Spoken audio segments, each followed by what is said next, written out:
The artistic inspiration of this ancient group of sculptures is the product of their contemplation of the universe, of their close relationship with nature,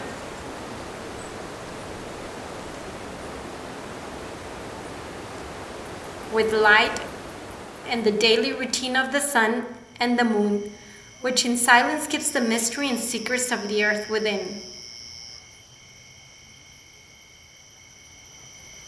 The influence of the five elements, fire, air, water, earth and ether, maintains San Agustin's legacy forever. 1757, Fray Juan de Santa Gertrudis was the first Spaniard to report in his book, entitled Natural Wonders, the remains of a race long disappeared. At that time, the tribes including the Osoguaico, Uyumbe, Mulales, Ajíes, Totalco, and Laboyos populated the region. Today, the municipality of San Agustin is located in the region of Huila, Colombia.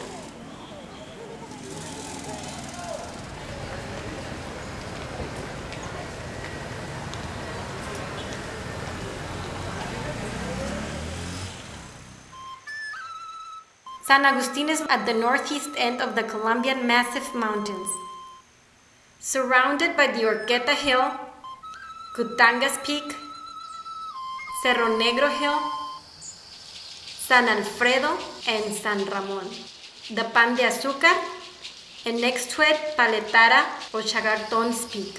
San Agustín se considera un misterio. San Agustin is considered a mystery from a scientific and non-spiritual point of view because of the magnitude of its sculptural art. It is interesting to know about those who created these sculptures, given the significance of their iconography and the deep meaning of the characters they portray. That I consider is a mystery.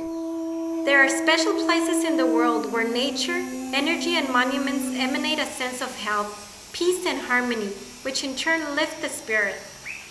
San Agustin historical culture holds a great mystery because despite the numerous and extensive archaeological studies that have been conducted here, they haven't been able to reveal the true cultural identity or cosmic vision of this ancient civilization. Little is known regarding any other of the aspects of their lives either. It is also a mystery because no one knows about the disappearance of these sculptures from the region of the Colombian Massif.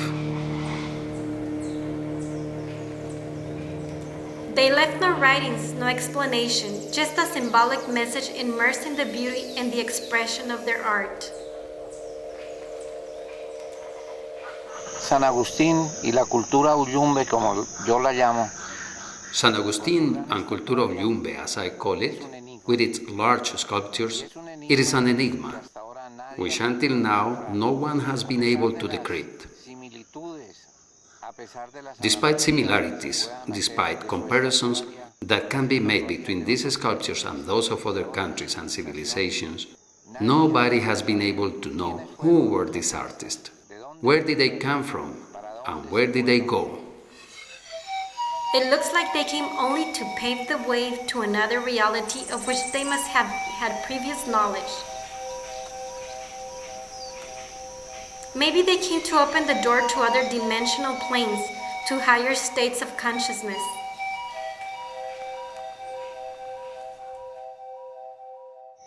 Bueno, en realidad esto es una cosa. Well, it's a curious matter. Many researchers have come and they have never been able to understand where the culture came from, how it began, how it ended, how they arranged to transport these materials, some of which weighed up to 12 tons and more.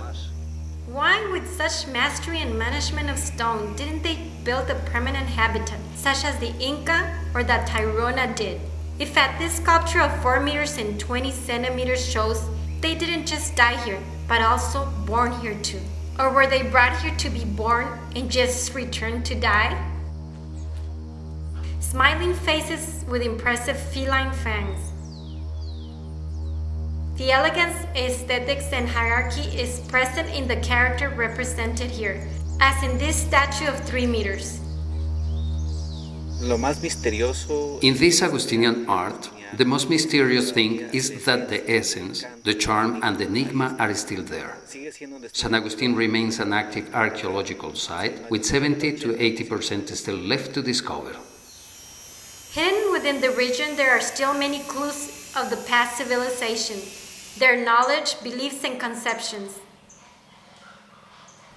Los estudiosos que han venido a San The Agustín scholars that have come to San Agustin still haven't been able to fully appreciate all that the region holds. The last investigations in this region show that the style of the sculptures are of the mythopoetic expression. This reflects a cosmologist school of thought and a figure who really demonstrates this is the shaman. He is the leader of them, the teacher, doctor, and the person who has the most intimate relationship with the natural elements. This man, with his knowledge, skills, and abilities, imprinted his cosmology in the sculpture. The way to understand the culture of that time is to use the aboriginal approach to nature and the cosmos.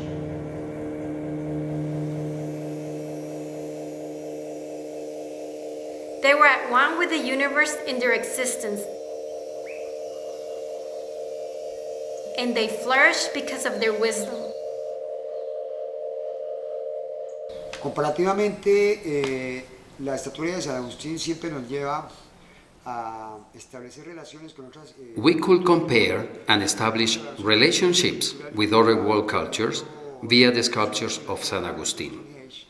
For example, we could discuss the lithic structures in the south of England at Stonehenge with their sacred sites, or we could compare the mounds of San Agustin with the mounds of Alabama's Mount Ville in the United States. We could also contrast the iconography of San Agustin sculptures with the Mesoamerican iconography. Both cultures share the use of the eagle, for example. The monumental sculptures of Pascua Island in Chile help us to make comparisons with San Agustin's sculptures. Anyway, researchers still have to manifest what contacts this culture had with these distant cultures, because we may see related evidence of this Agustinian culture, especially with the Mexican case. The investigation shows us how distant cultures must relate to ours in San Agustin, such as in the native Australians, with Africa, because gorillas don't exist in this part of the world and yet the statues portray them, or with India because the shape of the eyes and the practice of yoga, like in this kriya or cleansing, or these characters appear to be doing. They swallow and remove a strip of fabric in an appropriate position which is unfamiliar to this region, or by means of their sacred plants like the yahe that cleanses the body and induces an altered state of consciousness.